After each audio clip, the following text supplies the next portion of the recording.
going here, right? So he owed $200 in the beginning, but 9 years later, he was still in debt. So how much did he owe after 9 years? And there's the answer. Okay, and that's Robbie. There's Robbie living up there in Ottawa. Notice he's got that fuzzy sign behind him that you can kind of make out what company that is. But I mean, check out the heading there, right? $200 turns into 31 grand. If that hasn't convinced you to stay away from payday loan places, then I don't know what else to say. There's a question about, is there any positive side of cashing money with these types of loans? I'm just going to encourage you to just don't go down that road in the first place. If you can possibly help it, just stay away, because it is really, it's like going in tap dancing in a minefield. Okay, maybe you'll be able to get across the minefield. Okay, I don't know. Maybe you're lucky. Maybe you're the luckiest person in the world. But check out Robbie's situation. He doesn't look too happy, and you can understand why, right? Anyway, we get to turn the page here, and we go to turning the page. I get another drink of water. Richard, did you see? I'm sorry, because I was just on a call. I just took a call, but I know there's a comment here about, is there a positive side of cashing money with these? I had just actually answered. Okay. I would prefer to see people just stay away from those places entirely. Okay. Yeah. I just wanted to see if you touched on. I apologize. Yeah. I mean, maybe in some remote circumstances, you could probably find something positive to say. I'm not going to say it. Like, I just want you to stay away, please. Okay.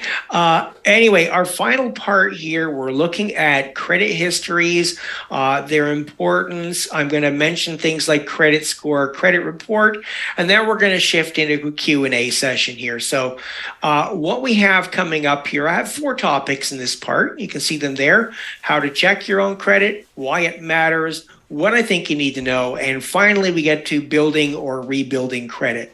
So first off, how do you check your own credit? Before I dive into this, one thing I want to say: if any of you have ever heard that, if you've ever been told that when you check your credit score goes down, that is a myth. There is no effect at all when you check your own credit. If you're ever in a debate with somebody who says, well, I was told, like, just say it's a soft inquiry. Soft inquiries don't affect your credit. So you know that if somebody's telling you that, if you check your credit, it goes down, they don't know what they're talking about. Okay, it's a myth.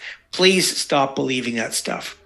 Anyway, on the slide here, you Richard, see... I'm so sorry to jump in. I think it's worth noting to everyone the difference between you checking your own credit and a store or something checking your credit to see if you would qualify for something. True. That's something that I was going to get to a little bit when we get into looking at what actually affects credit. Sure. I just want to make sure they understand the difference between the two. Yeah, so that's the thing is that people need to know that you can check your own credit anytime you want, and it has no effect. Now, I'm actually going to focus on 2 preferred methods of checking credit. So number 1 is, as you see up the top, your bank's website. So what I'd like you to do, if you have never checked your credit before and you're like, oh, how would I do this? Wherever you happen to bank, I'm assuming that everybody, you know how to use the internet, you know how to get online, you know how to access your bank's, banking services electronically, right? So if I say your bank's website, you don't go, oh, what is a bank's website, right? So anyway, check your bank's website, see whether or not your bank offers any kind of free electronic way of checking your credit. I bank at one of the big 5, okay? And they make it so easy. I log on, and there's actually a link, kind of like over on the side of the screen and down at the bottom. There's a link that actually says view your credit score. I click on that link. Bam, it's like one click and then I can see my score, and I click once more, I can see the report. It's all boom, boom, it's right there. So depending on where you bank, you might find it really, really simple. If you bank at an institution that isn't offering, I'm sorry if that's the case, but sometimes there's banks that aren't really as advanced as other banks. I'm not going to go start naming any places, but anyway, let's say you bank someplace that no, they don't give you any kind of easy access to your credit. So your next method that I'm going to recommend is, of the two credit bureaus, there's Equifax and there's TransUnion. I find the Equifax website to be the more organized of the two, the easier to navigate. So if you go to the Equifax website and you just type into a browser, equifax.ca, you don't need to type anything else, Equifax.ca, and it'll take you on a redirect to their consumer landing page. And what you do is you scroll down the page. You don't click on the big orange button up at the top because they're trying to sell you stuff. So don't click on the big orange button at the top. Scroll down to the bottom, and you're looking for the area that says click here for your free. You're looking for the word free credit score and free credit report. Okay, you click there, boom, that's it. It takes you to a registration page. You got to register. But then once you've done that, you can check your credit with Equifax anytime you want.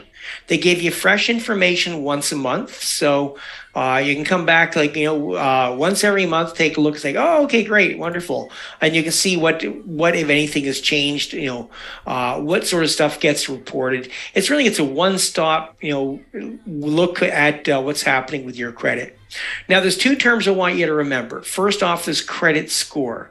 I know this credit score is it's a number. That's all it is. It is a number. Then there's the credit report, and the report is a collection of all the information that's used to create the score. So first off, we're going to just talk a little bit about the score.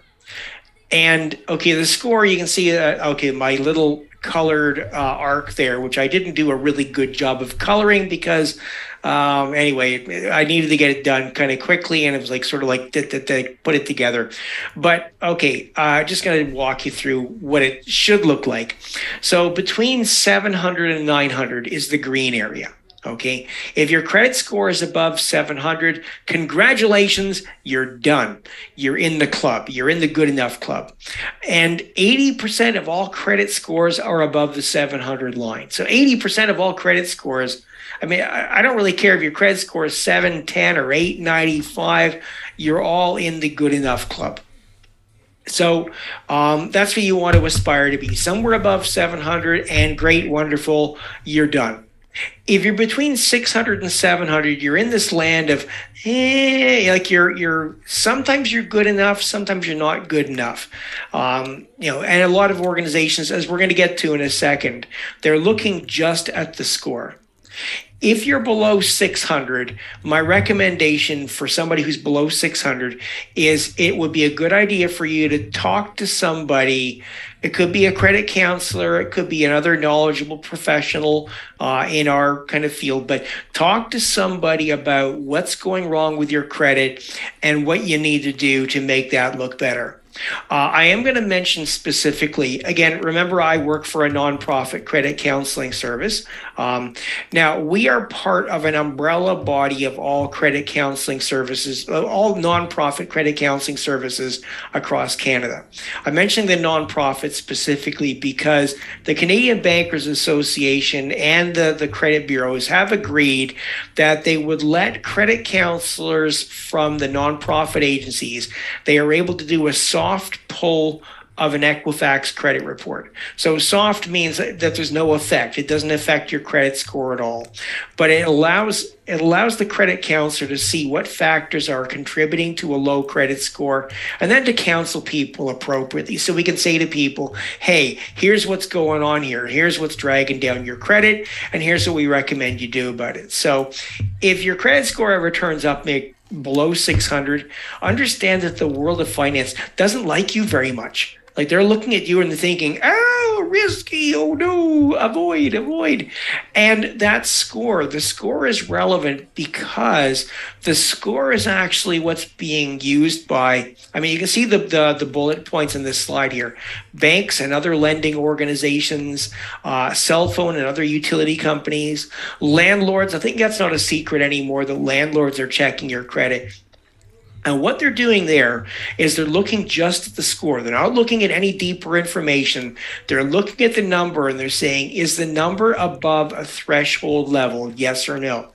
So if I use an example of one organization, I'll just mention Canada Mortgage and Housing Corporation, or CMHC. So I know that if people are looking for, they're looking for mortgage insurance, and the application is going through CMHC, CMHC will take one look at the credit score. They don't look at anything else. They look at the credit score and they say, is it above 600? If it's above 600, the door is open for you. If it is below 600, they slam the door in your face and they're like, go away. And that's the way the world works, is that the score is something that it's like a passport to being a first-class citizen. If your score is high enough, everybody says, oh, we like you and we trust you. And you are, well, I have on the slide here, I say trustworthiness and responsibility. I was like, you are trustworthy, you are responsible. And if you're below a certain level, it's like, no, you're not, go away. Now, if you have any level of curiosity as to what's going on there at all, I'm going to recommend that if you are looking at your score, you also look at your report. So the report, I'm not going to spend a lot of time talking about what's in the report, because I'm hoping that people actually have a level of curiosity where you're like, maybe I should actually go and read this. It'll take you 5 or 10 minutes. Okay, it's really, really simple. Your bank's website, to see if they have a link there, or the Equifax, go and register there, and you can take a look at your score, like, oh, that's my score. And then you click on the different tabs on the side there, and it shows you all the different things that are going on. And you can see what I've got there. I've got like a listing of the sort of things that you're going to find. You'll find actually more on an Equifax, more than just the basic 4, but it'll all be pretty straightforward there. And I think that 5 or 10 minutes you spend actually reading through it will do a lot more than me explaining stuff all the rest of the morning. Although I see we do have a question that's come in, so let's take a quick look at that. Credit that's a really good question there, actually, about credit does not cross international borders. So your credit in Canada is your credit in Canada. You could be a totally different person in another country where you got great credit there and no credit here, or vice versa. So that was a really, really good question that was asked, by the way. Thank you very much for doing that. Again, I'm really going to encourage people to this section here on credit report, and also the next slide here about credit ratings. A rating is code for reporting the status of your payments. So without getting too much into the detail here, I mean, if you're looking for detail, you're going to be able to have a look at a PDF copy of the slide deck. This is slide 42. If you want to read through the whole thing, great and wonderful. But I'll tell you that most people, most of the time, they have a rating that is the second one from the top. It says R1, pays as agreed within 30 days of billing. That's what the world wants to see from you. They want to see you making your payments as agreed, being up to date. And that's what winds up rewarding you when we get into how the scoring system actually works, which is actually, before we get to Q&A time, I've got a few more slides to run through here, and I'm going to run through. I've got the 5 slides that talk about credit scoring, and I'm using what the FICO organization describes as the 5 major elements, the 5 elements of their credit scoring formula.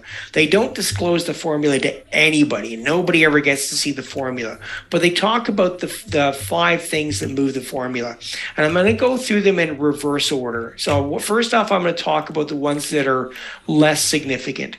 So less significant, we got inquiries there.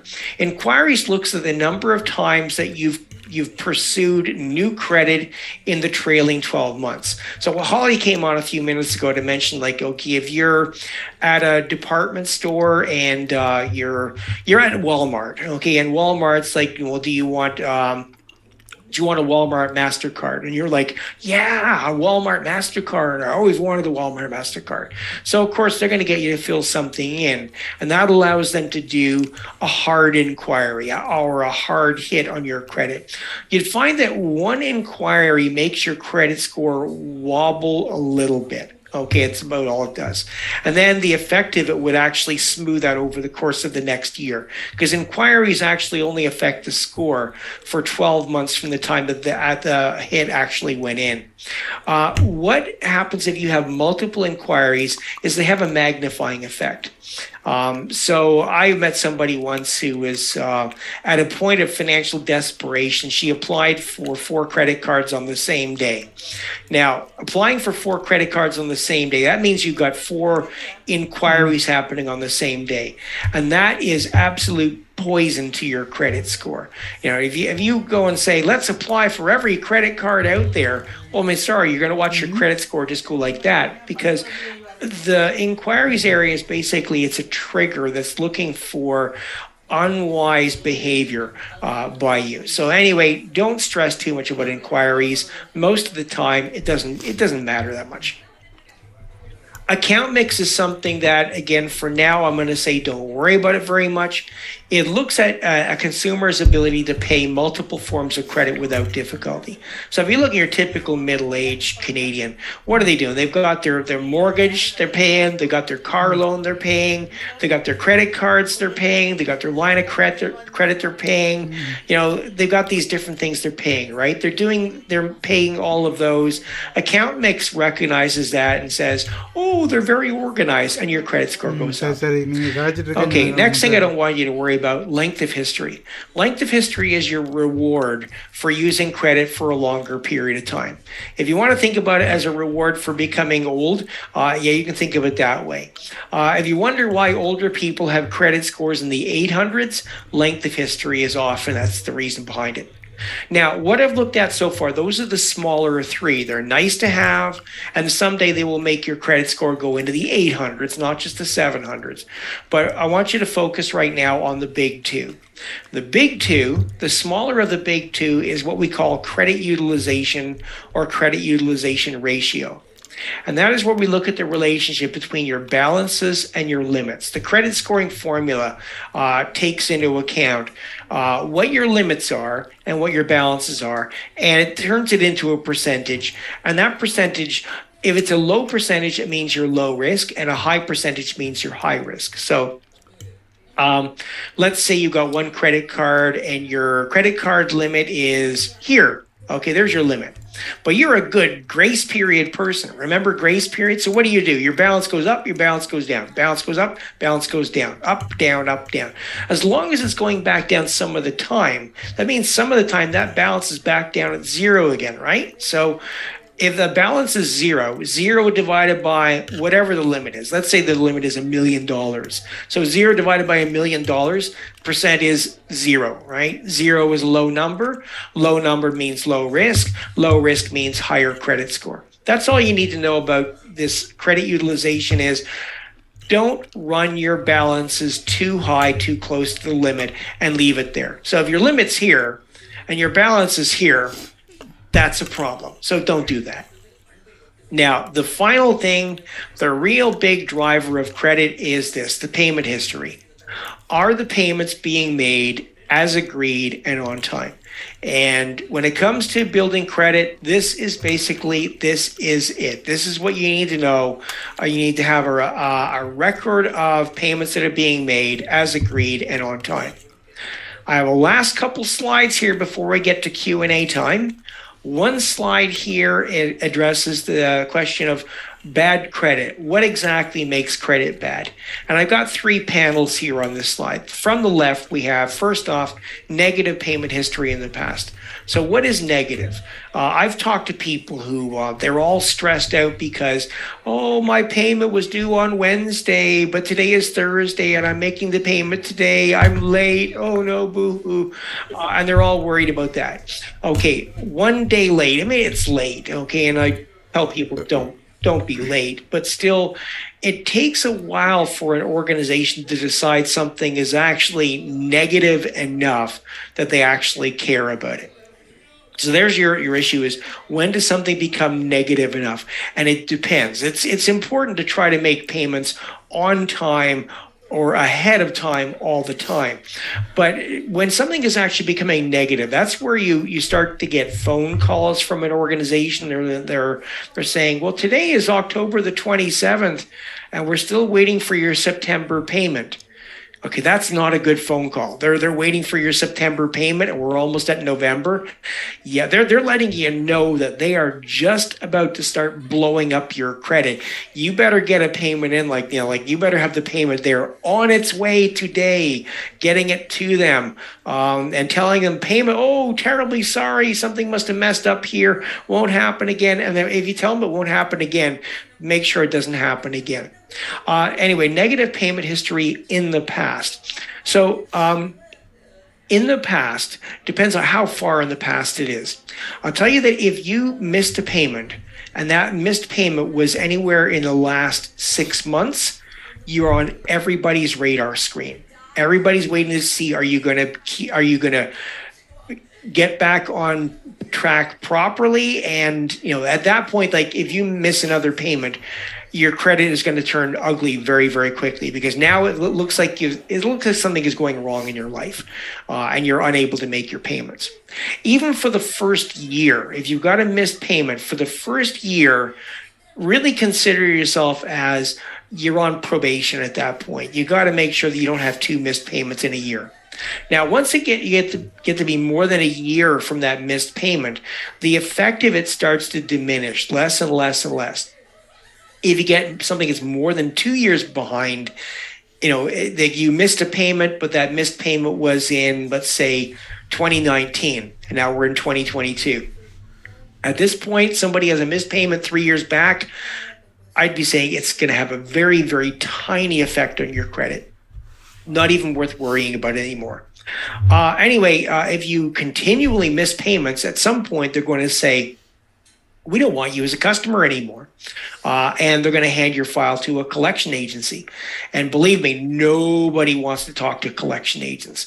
They are not paid to be friendly. In fact, they're paid to be quite unfriendly. And if you ever talk to a collection agent, you understand why I say you don't ever want to talk to a collection agent in your life. The last panel there about derogatory items on credit history. That derogatory is something we use to describe things like a bankruptcy, a consumer proposal, lawsuits and judgments, and things that it show that somebody was having financial problems and they became insurmountable. So they just, they had to go and do something, or the creditor had to do something to try to get their money back. And things like that, anything that is in collections or derogatory, you need to know this. First off, the 6-year rule. Nothing negative can stay on a credit report forever. Your magic number is 6 years. And if you have anything bad on a credit report, you need to take a look at that credit report closely and take a look and say, okay, at what point does this actually disappear off the credit report? For people who have anything that's damaging their credit, it's important to know about proper credit usage. What you're doing is you're trying to show something good in the present that will eventually overcome what's occurred in the past. And finally, on the right panel of this slide, we have you need something that shows 3 things: activity, payment, low percentage of credit usage. So activity and payment, like when I was talking about payments being made as agreed and on time, anybody who's using a credit product at all, and there was a question that was asked a while back. Hang on a second. I'm just going to go back to in the chat there. Somebody had asked about using a credit card. Is it the best strategy to improve credit score? Yeah, pretty much that. What it boils down to is that for a lot of people, they've discovered that it's possible to game the system, that they will have a credit card. They'll use the card perhaps once a month for something that's a low cost purchase. They go to the supermarket, buy some bread and milk and eggs, use the credit card to pay for that. Doop, there we are. We've got the activity. We demonstrated that we're still alive, we're still out there, we still remember how to use a credit product. Then we go back home and we make a payment, pay things off. Great, wonderful. We've ticked the boxes for activity, tick the box for payment, and finally we tick the box for low percentage of credit usage. There we are. We've covered all the bases. So on that note, we are at the point where we have a little bit of time left, and we are up to the questions and comments. And I will mention that in the slide deck, we do have a last couple of slides there. One, I just realized actually that is promoting the webinar that occurred last night. So that's now available as a recording. And it still has the to be determined. We actually have a webinar coming up next Wednesday where anyway, if you were interested in it, please visit the creditcanada.com/education page and you'll find more information about that. And then the last slide in the slide deck that you will have sent out to you has contact information for Credit Canada. But anyway, on that note, let's take a look and see, do we have anything? If anybody has anything they want to tell you what I'll do at this point. Hit the stop share. There we are. If you have any questions, comments, you can put things into the chat if you prefer to. If you're shy, you can just use the chat.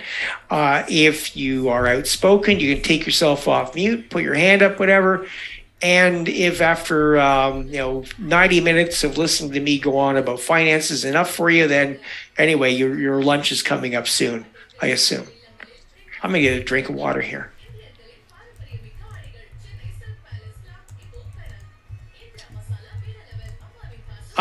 Somebody's asked is it just me or I can't hear.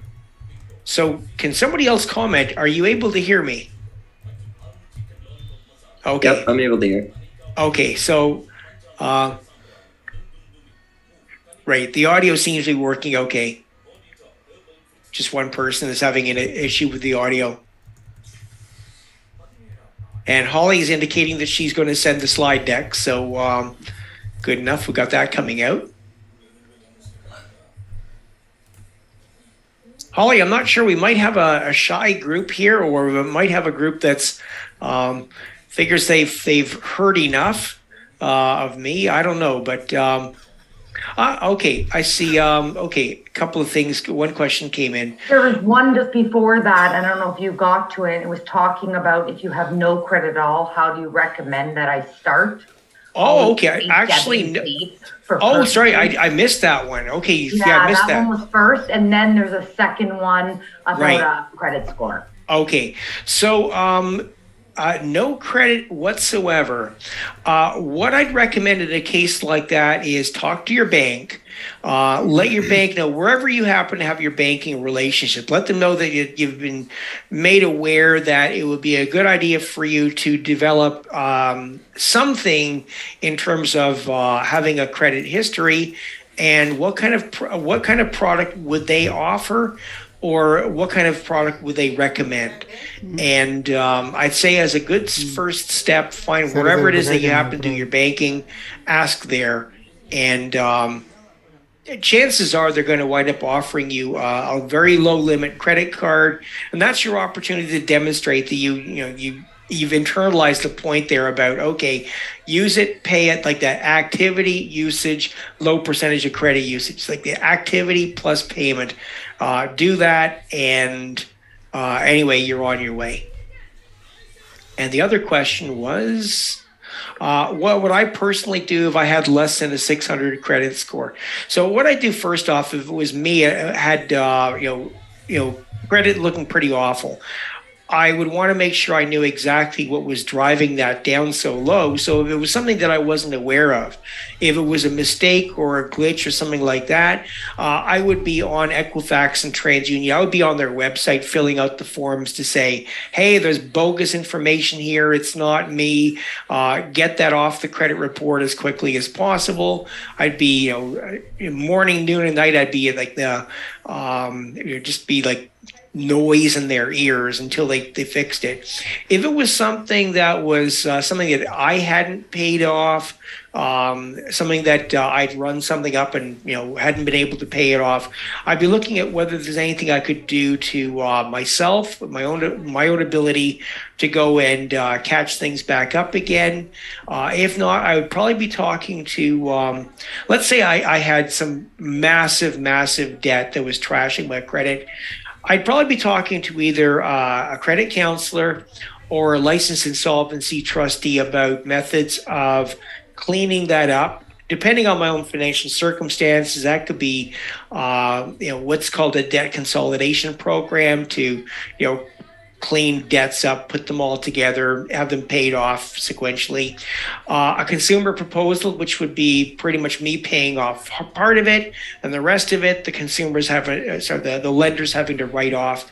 Or if the circumstances dictated a full bankruptcy, where it'd be kind of like, I'm broke, I got no money, I can't pay it back, and I just want to make it all go away. I see a question about how long does it take to build a good score that's about average. I'll give you an example of somebody I'm aware of who she was an immigrant to Canada. She arrived in Canada in August of 2019. So she arrived here, no credit history. She opened up a bank account at one of the big five. She applied for a credit card. She got the credit card right away. And through the fall of 2019, she used the card, paid the card, used the card, paid the card. Grace period, right? Use it, pay it, use it, pay it, use it, pay it. She checked her credit score at the end of January 2020. So that's 5 months in Canada. So 5 months of building credit. And when she checked her credit score came up. It was between 710 and 720. So remember I said the 700 line, you want to be above the 700 line. So starting from 0, 5 months, she did it. But she did everything right. I mean, it's just like what I've just been saying for the last 90 minutes, she just did it. And half a year, boom, she was in. So I see there's actually one hand up, but there's also, I think the thing in the chat came up first, so I'll just do that one. Is it a good idea to loan money, to borrow money to get your credit up? Say if I put, I see, borrowing money and then investing the money in a high interest savings account. Yeah, sorry, I didn't explain that fully. Yeah, actually, the thing is that the fact that you're making the payments would reflect positively on your credit report. The only thing is that the differential between because banks aren't stupid, they're going to say, well, you borrowing money, we're going to charge you an interest rate here, and now you're lending us money, and we're going to pay you even on the high interest account. The interest is going to come in here. Otherwise, if it was the other way around, everybody and their brother would be out there, lend me money so I can stick it in your high interest account. So it's always going to be like, they're always going to be, okay, we charge you this and we pay you this. So you're going to be money down. And so what you're doing there is you are paying to build your credits, to get a good credit score. I'd say if you're trying to build it, I'm going to recommend low balance, low limit credit card. Use it, pay it, use it, grace period it, anyway. So hope that helps. Yeah. I was kind of thinking about what you said about paying for your credit score, and that was kind of why I was worried about it and why I wanted to ask. Anyway, thank you. Fair enough. We had Alabi, your hand went up before Navitha got her question in. So Alabi, you're next, and then we get to Navitha. Okay, yeah, thank you. Yeah, I'm a newcomer in Canada, and I've not gotten any credit cards. And I'm trying to search for a house, and it's been so difficult to get one. So I don't know, because we don't have a credit, the landlord are not ready to give us apartment or house. How do we deal with that? Right. So that's the thing is that as a newcomer to Canada, you're going to need to go back and talk to wherever it is you're doing your banking and say, look, I need to have something, something that's going to report positively to the credit bureaus, right? So that's why, as I was just saying, the story about the woman who immigrated in the summer of 2019. She'd clearly been, properly advised, so she knew that she needed to have something that would actually start to build credit. Now, if you are very, very new in the country, it's understandable that you may not have any credit score at all because you simply haven't been here for long enough. And again, that's something you would explain to a potential landlord if they're asking for permission to check your credit. You need to say, I've only been here. Here, look at my passport stamped. I got here, however many weeks or months ago. I'm still very, very new in the country, and I haven't had the opportunity yet to build any credit whatsoever. So you're going to find when you check my credit that I actually have no score at all. All right. Thank you. No problem. Now we get to Navitha, who had the question about the score is 600. Okay, so. You're basically sort of sitting there at the low end of fair. Equifax would call you. You're not bad. You're not good. You're in fair. I'm going to suggest that for rebuilding credit. So looks like you may have had some credit issues in the past, but that's been some time ago. First step is for you in particular. Do a credit check. Go to the Equifax website, sign yourself up as a free customer, and go in and read the report and see exactly what's showing there. Make sure there's nothing negative showing on the report. And then it's time to go and talk to your bank and say, hey, bank, would you take a chance on me with a low limit credit card? If they say yes, great, wonderful, then just you're gonna just grace period that card, create like crazy, use it, pay it. Even if it's like one time a month, use it, pay it. If your bank won't offer you a credit product, then maybe you need to take a look at a secured credit card, something like Capital One or something like that. Okay, so I see just Jordan had a quick question about something big like putting a trip on a credit card help. As long as it's paid quick, it's good. And to tell you the truth, actually, I'm a perfect example of that. I have a nice vacation coming up next month. December. And I've already put my airfare on the credit card and paid it all off. So I just basically, it was like a wash. I had the money sitting in my bank account. I put it on the credit card, collected those lovely points because you got to love the points there. And it's like I had the cash sitting there. So airfare goes on the credit card. Then boom, you move the cash over there. Cost me nothing. All it did was it generated some nice points for me. I can cash that in for useful stuff. I like getting free stuff. Giselle, your hand is up. Go for it. Hi. So I just had a comment of a situation that happened to me. It's just for everybody. I am a newcomer. I have now I do have idea, but when I came, I had no idea about the system here. Mm-hmm. And I've been using my credit card for a couple years before noticing that my credit score was going like 3 to 5 points down each month. And I was like, what is going on if I am paying it off? Like, I just use it and I pay it off, right, before the due date. And my bank sent me an email that I have been disregarding for a while. And it was giving me tips on how to manage my credit score better. And it was saying that, not my bank, sorry, it's Borrowell.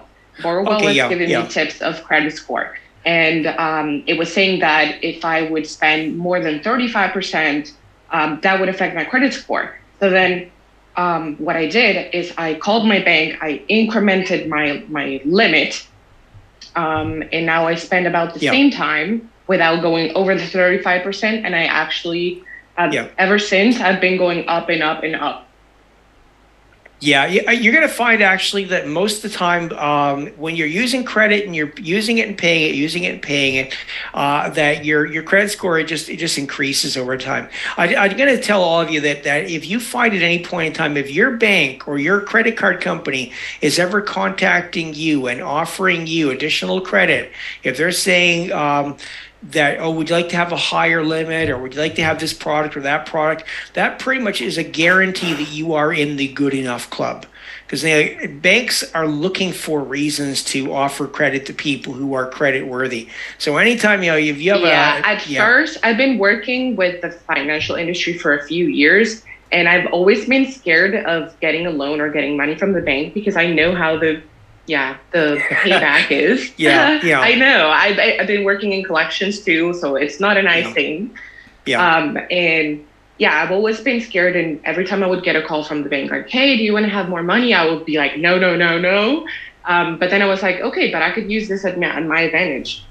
Yeah. The thing is that it's like a game. You need to know what the rules are.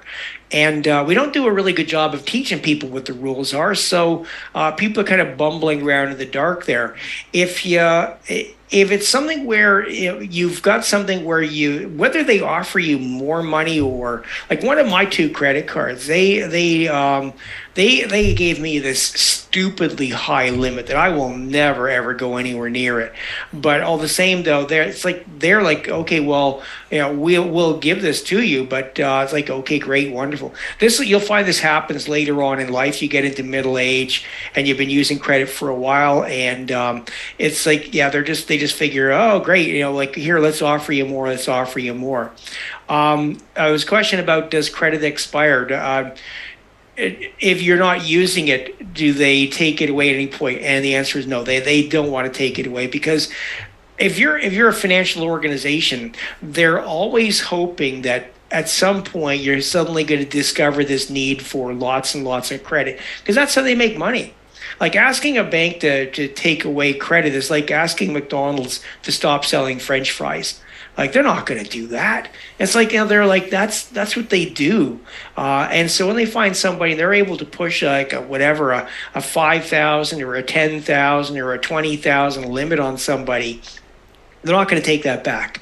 It's like, they're like, oh no, unless they see something really wrong going on in your life where you're crashing and burning, then all of a sudden they'll take it away. Just when you actually need it, they'll take it away. But apart from that, no, it doesn't expire. It's yours for good. Holly, I know we've overshot the 12 o'clock mark, actually. No, so that's okay. Our program actually goes until 12:30. I just always like to have the time so that if they do ask a lot of questions, or if we have to check in with them, which we don't. So that's okay. Giselle, I know you just put your hand up. Is that a new question, or is that from before? No, it's a new question. Oh, excellent. Okay, go for it. So I have been noticing something I don't understand. I actually didn't take the time to investigate or, research, but I've been noticing that it's become more and more popular to file for a bankruptcy. So I was wondering, like, how bad it is, like, just to know. It's not something that I will need, but have an insight. So in the land of what I call the hardship solutions to dealing with debt, so we've got multiple levels. The top level is what's referred to as a debt consolidation program. The next step down is called a consumer proposal, and the final step down is a full-on bankruptcy. And the fact of the matter is for a number of years, collectively, Canadians have been getting themselves a bit further and further and further into debt. Some people have, some people haven't been so much, but some people have been, really loading up on credit and taking advantage of credit. So, you find that gradually some people are getting closer and closer to the edge. What's happening right now when the central bank, and of course yesterday, the Bank of Canada once again bumped up interest rates another another 0.5%, right? So stuff like that, for a lot of people, it's like ho-hum, doesn't really affect me that much. But for people who are deeply in debt, And that's when I was talking about, fixed costs, back at the very beginning of my presentation and talking about fixed expenses. There's some people who've really leveraged themselves up and they're at a point where, saying that interest rates are going to go up another 0.5%. For some people, it's killing them. It's absolutely killing them. So it's like there's somebody who's right at the very edge and all they need is one more push. And they are off in the land of talking to, typically they're talking first to credit counselors, and then beyond that, they're talking to licensed insolvency trustees. We are seeing. I've actually been told just very recently that our wait times to talk to a counselor. We used to have it used to be like if somebody was like, I need to talk to somebody, we'll get you in the same day.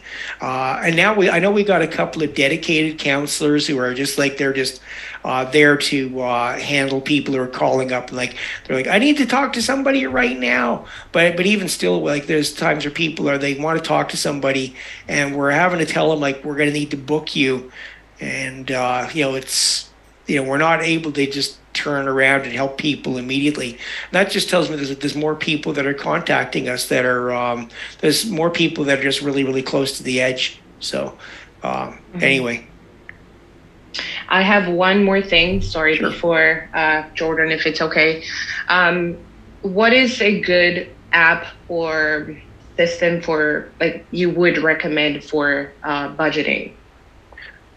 I'm not supposed to toss out recommendations, but I've heard so many things about Mint that I know a lot of people, they look for a budgeting app and they just find Mint and they're like, yeah, this works for me. I don't know. I don't use it myself. I'm really old school. I'm a spreadsheet guy for my own finances. Gotcha. So, but anyway, you find something. My mom was she was a pen and paper kind of person. She was like, no. Yeah, I see Holly's kind of she's like, she would just grab all of her receipts and. Oh, literally. I mean, she is my mother's she's passed away now, but anyway, so she had this this cheesy little metal strong box that was you could probably kick it's made out of metal, but you could kick the thing apart with with your boot. But anyway, she'd keep all her stuff all in there, and it was all crammed in there, all the kinds of different things. And so she was the epitome of old school. The old school. Again, I'm kind of the sort of the more modern version of I'm Excel, can I put anything into an Excel spreadsheet? Great, wonderful. That'll work for me. But then there's a lot of people, I recognize that for a lot of you, probably your phone is your life. Honestly, my phone is my life too. I would most of our important stuff are there. Yeah, of course. Yeah, if I lost my phone, man, I'd be going crazy. I think I haven't gotten my hands on a spreadsheet because I don't know how to use Excel that good. I don't know all the tools, and so probably that's why. Yeah, we talked about them in the budgeting workshop yesterday. There's Mint. There's a few other ones we mentioned. I would suggest if you want to use an app, try them out and see which ones work for you. But the other thing is, like Richard was saying, if you don't know how to use Excel, even old school pen and paper. I have a Coil notebook that I bought at Dollarama for $1.25, and it literally says budgeting on the front. And each month I use a page, and then when it's full, I just buy a new one. And I literally do my budget each month, and I usually do it a week before the month starts, so I already know where I'm set out for the month. And I still do that to this day. I've been doing it since I was right. No excuse. I wanted to just address Jordan's question about do you start? Where do you start? If you're starting off from a complete blank slate, like the woman I mentioned who immigrated to Canada, what you have at first is you have what we refer to as a thin file. And the formula would basically say it can't calculate any score at all. It'll go I don't know, because it's just there's not enough information there. Somebody who is starting off and doing all the right stuff, in my opinion, it drops you about in the middle of the pack. It drops you about the 700 line. It says, okay, there's your starting point, and then you work your way up from there, or you work your way down from there based on whatever you're doing. So I mean, there's a lot of people out there in the world who have never ever had a credit score below 700.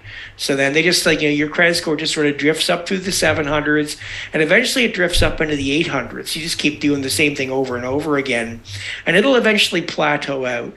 I think most people have plateaued somewhere between 800 and 850 is where you hit your ceiling, and it just hits the ceiling, and it never goes any higher.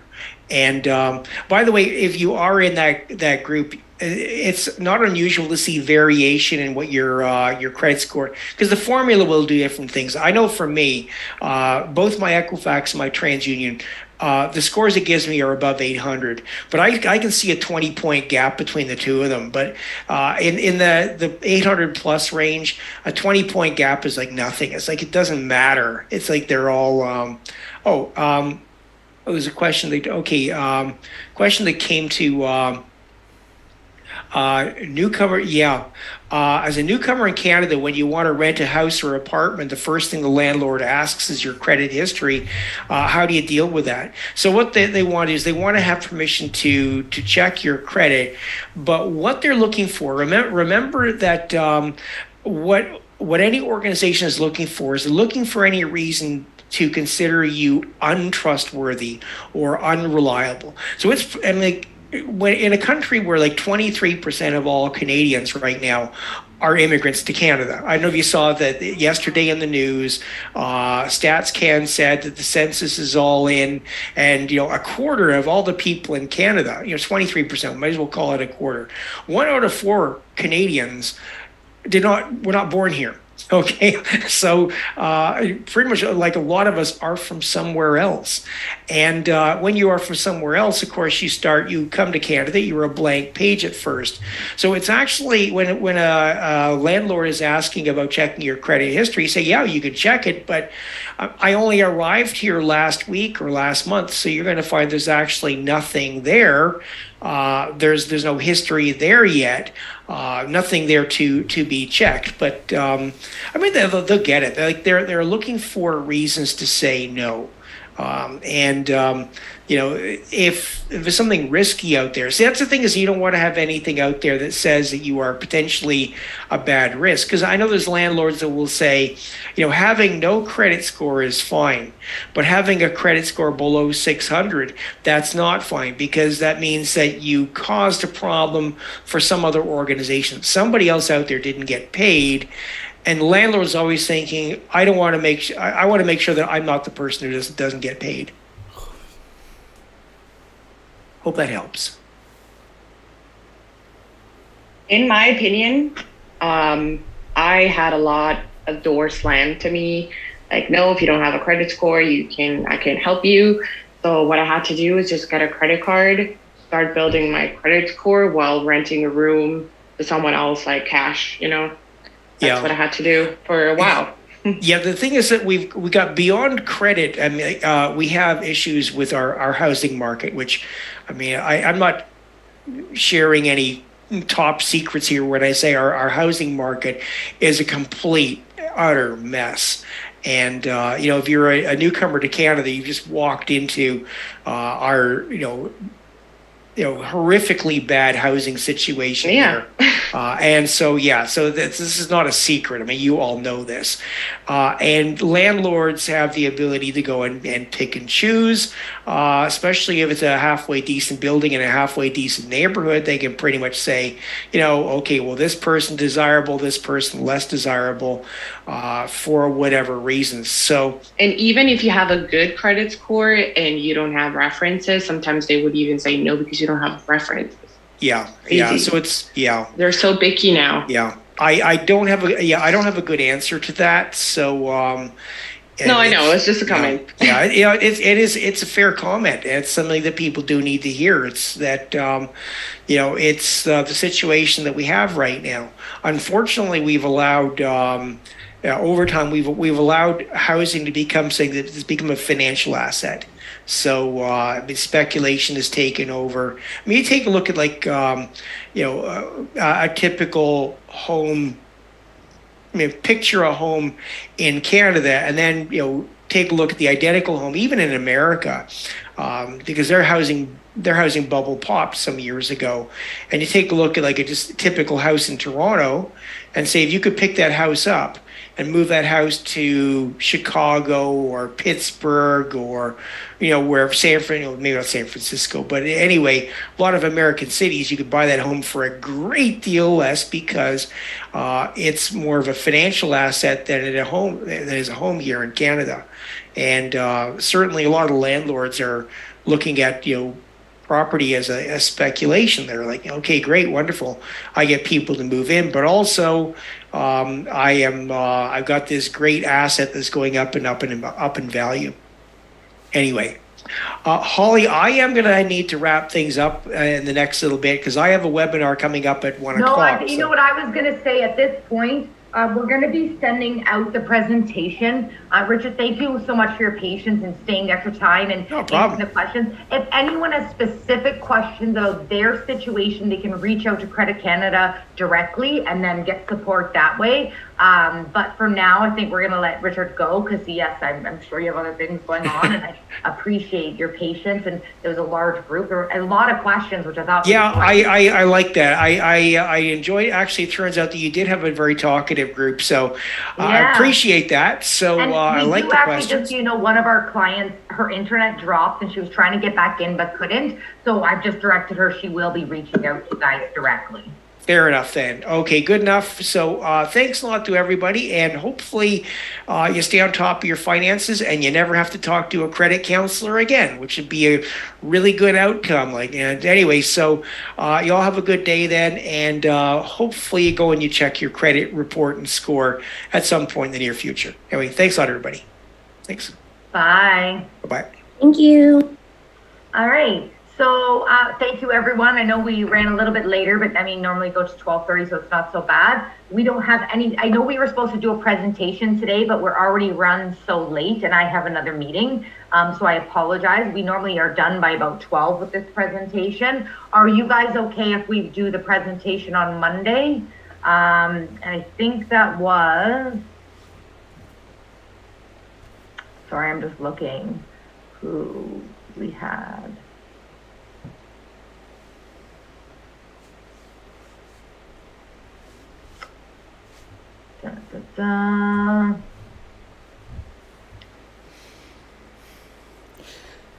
Miru had sent me an email and now I can't find it, guys. I'm so sorry.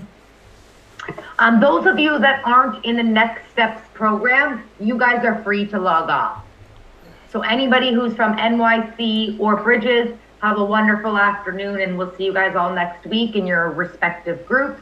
If just Next Steps can stick around, that would be great.